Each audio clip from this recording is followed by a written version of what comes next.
Hello and welcome to GameBurst Unplugged, our monthly look at all things to do with tabletop gaming, cards, dice and board games. I'm Gary, better known as Zan, and joining me in the Unplugged pod we have Andy Duncan. Hello. And Joel Wright. Hello. Right, okay, let's move on to our review game this month. This was actually suggested by Andy, so I'll let you describe what this game is, Andy. Wow. Okay. So, there goes the chalice to you. Yeah, I know. Are you okay with that, Joel? I'm quite happy because I usually mess it up. So. Yeah. Well, you know, I'm sure I'm going to follow in your footsteps then. So the reason I suggested this game is there's not many occasions where I've gone to Board Game Club, played a game, and instantly gone online and bought myself a copy. So much so I enjoyed the two games that I played that I just had to get this game and put it into my collection. And Castles of Burgundy is one of very few games that does that. So there's it's all about building up your own little territory, city. I'm not too sure what we're actually going to call it. That is based on the rolls of your dice. And on that, what happens is the mechanic is you see all the different trades and things that are available, so you can start building a city that will give you more money from your bank. It would give you money that would help you buy additional resources, plus then being able to buy ferries and ferry ports to transport those goods, and it's all in your own little bit. The strategy comes from, now I've played 4 players and I've only ever played it 4-player. Everybody has their own territory that they're looking after. So I may be thinking that I want to get all of the banks for my cities, for example, to give myself more money. And you'll find that by the time it gets back round to you for your turn to pick up the resources off the main board, that somebody's gone ahead and already done that and ruined all of your planning. So the reason I fell for the game is just all the different mechanics in terms of having a contingency for your contingency, because someone's going to come along and ruin it for you. The elements with the dice, when you roll your dice, if you think about what you want to buy, you can only buy or place what things are on your dice. So, for example, if I wanted to build a ferry port and I rolled a 1 and there wasn't one, I could put one in my reserve, but I would need to wait for the right dice to come out before I can actually start placing it. So there's a lot of strategy behind it. Now, I've probably completely butchered that based on Joel's usual descriptions, but that's the reasons why I fell for the game. I'm not sure whether we mentioned the name at the beginning, I might have missed it, but yes, it's Castles of Burgundy, or Die Burgen von Bergen, it's German title. But I mean, the problem is it's a very, very difficult game to describe, Andy. Actually, it was a bit unfair of me to chuck that at you. It was very unfair, but I ran with it. But I know. Describing it, I was to check the game we were still talking about. I was like, what game were we talking about? Oh yeah, we're still talking about Castles of Burgundy. Yeah. Carry on. So I just to add a bit of background, this is a Stefan Feld game. Stefan Feld is synonymous with very cleverly designed Euro titles. I think I've got about 10 of his games in my collection now, and he's done probably twice as many as that. But this is widely regarded as his very best game. And to look at, and if you're watching the YouTube version of this, you'll be looking at it going, what the... because it doesn't really look that pretty. But as you said, Andy, the gameplay is just sensational. It's you're constantly thinking and you're constantly sort of wondering what you should do next. But of course, everything is dictated by what dice you roll, and so you're having to always have a number of options at any one time, so that whatever you roll, you can actually do something meaningful with. And that's when I think that the putting things in your reserve comes into play. Joel mentioned in his game earlier about the combos.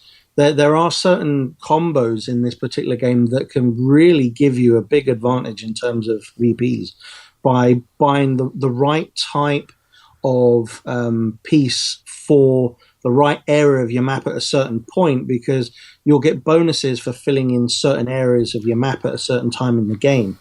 And I've just found that when you play it with somebody who really knows all the mechanics, the combos that these guys come up with just completely ruin any strategy that you've got. There's loads. Yeah, so the main three strategies in the game are you do lots of farming, so you get lots of farm animals because you get loads of combos for those. Those are exponential as well. So if you're building lots of farms with sheep in, every time you add more sheep to that farm, you add up all the existing sheep and the new sheep and add those points to your total. So every time you add more sheep, you add up your total sheep again. So you can really score lots of points. The second one is to get lots and lots of goods, and there are those funny little yellow tiles you collect, Andy, the bonus tiles. 2 of those give you tons of points at the end of the game for having loads of goods. You just probably saw one player do that. You tend to find in any one game one person will go for that one.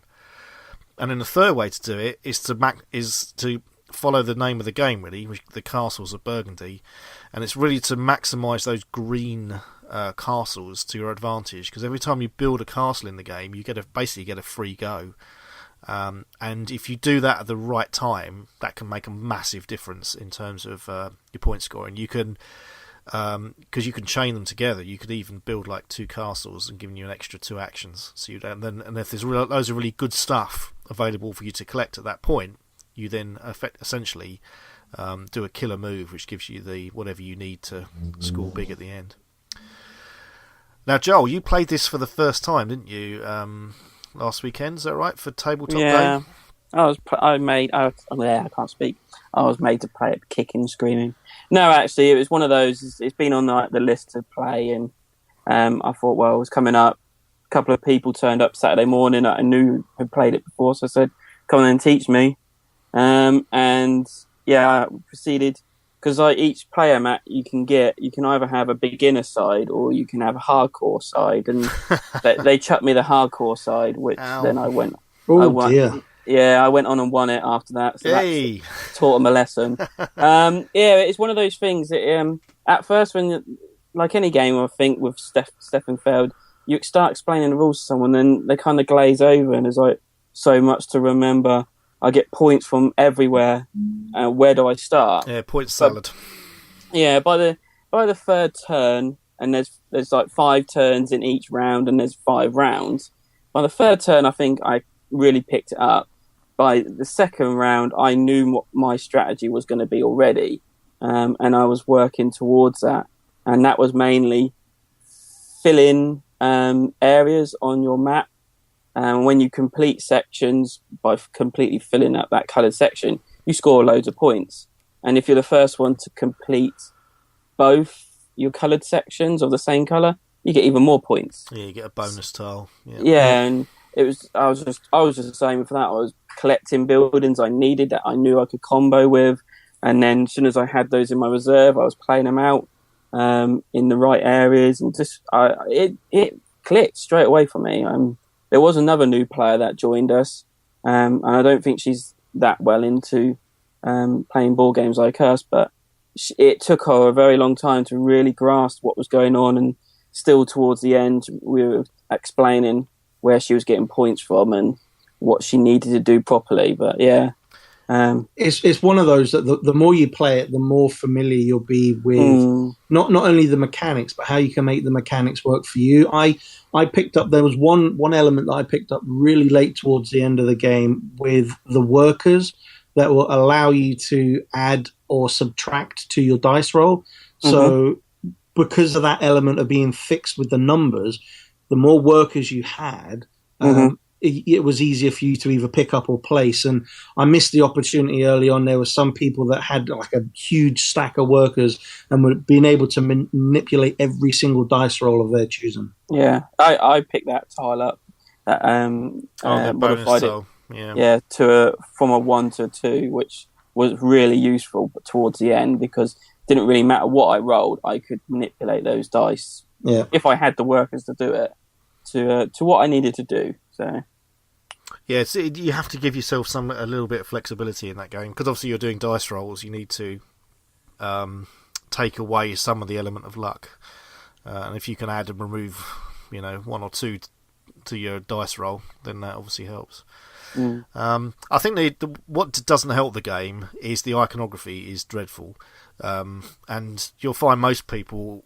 I don't know if in the games you play whether they had them, but most people will print out a player aid from Board Game Geek, because on the actual sheet, which is supposed to be a player aid, the little symbols next to the kind of free action you get when you build each type of settlement. Like if you build a bank, you get silverlings, I think, don't you? And if you if you build a market, you can sell one good immediately. But the actual icons on the sheet aren't really very clear. They're normally very sort of blurry, out of focused icons with a little arrow pointing outwards or inwards. And the first few times you play it, you're right, you really struggled at it, because we kept passing around the rule book. But the more familiar you got with what you were doing, it certainly helped moving forward. But it's one of those you need it to start off with. Yeah, you need also the 26 bonus tiles, the yellow ones, which are all unique, and they're all numbered,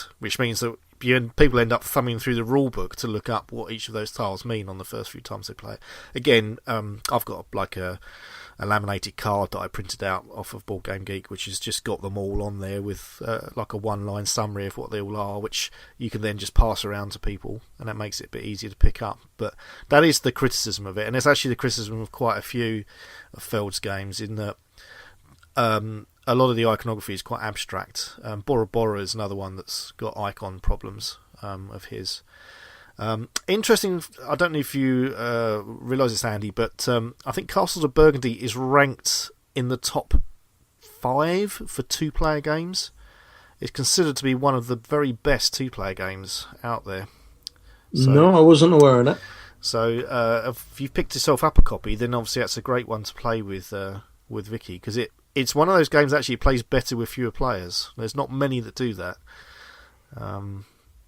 I would say the ideal number with this is 3, really. 4 makes it a bit long, but 2 is really good. It seems to work extremely well with that number, which is, there aren't many games that play well with 2 and 3 and 4, and this is one of them. Normally when you play with 2, it's compromised. It actually got an award in 2011 for adult two-player game. There you go. Wow. Yeah, I knew it was highly rated. So, I mean, that's an extra string to its bow, really. Like I said, you don't get many games that are, good for that. And obviously, because you've got lots of different maps on which you can build your castles in Burgundy, that adds a bit to the game length, the game variability as well. So, I mean, you didn't start with the nanny maps, Joel. No. But even... I don't think it really even hindered. I don't know, maybe it's because I'm more advanced player. I just worked with it. But the only difference being, we played with the nanny maps first, as you called it, Gary, and then moved on to the advanced ones. The only difference that I saw was that the grounds were laid out better together, whereas on the advanced board you had lots of different colours all intermingled, whereas on the beginner one, it was like you had 6 yellow together, 6 green together, 6... rivers together, for example. So I just noticed that the grouping was different more than anything else. I think it's mainly because the shipping, the one you mentioned about the little harbours, I think that's the hardest one for people to first grasp, because that obviously influences turn order as well. Yeah. And I think by putting that as that big blue strip in the middle of the map, it makes it easier for people to visualise what it's doing, and that they can see that the shipping tiles really don't have any impact on any of the other tiles. I think that's where I kind of come away with my win at the end, because I had an advanced map which actually gave me the shipping lane was all one line. Yeah. And when you complete like a 6 place colour, you get like 21 points plus extra points if that's the only colour, and numerous things. So I think that's where my lead came from, with the big areas I needed to complete to score more points out of. The other thing I found with it, I mean, I've played this game a lot. The other thing I find with this game, particularly if you play with people who play it quite a lot, is the games are always incredibly close. I mean, I've played more than one game of this with 3 of us where there's been 1 point between all 3 of us. It's been wow. Even going for different strategies, you can nearly always compete. It's always a real fine line. A typical Euro where maybe one or two inefficient actions that you've done along the way have basically cost you the victory or have won you the victory. It's so elegantly designed in that way. It's also one of those is you can watch, once you've played it a few times, you can watch what everyone else is doing. Like the chap that's played it quite a lot when I played, he went straight for the animal. Yeah, of course.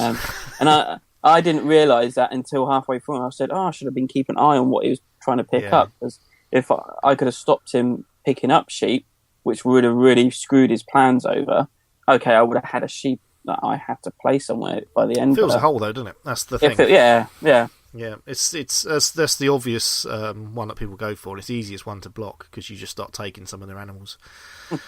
And then there are actually bonus tiles for having lots of different animals. So if you do that to all the other people who are trying to collect them, then you might even score some extra points yourself. So there's, like I said, it's like most Stefan Feld games are like that in that there are lots of routes to victory and you can score points all over the place. But this one in particular is just so well balanced. Like I said, the only thing for me, it's just a shame it looks like crap. Yeah, it's very cardboardy, isn't it? Yeah. It's the game I would chuck in with this as well, which is another game I love but just looks awful, is Caylus.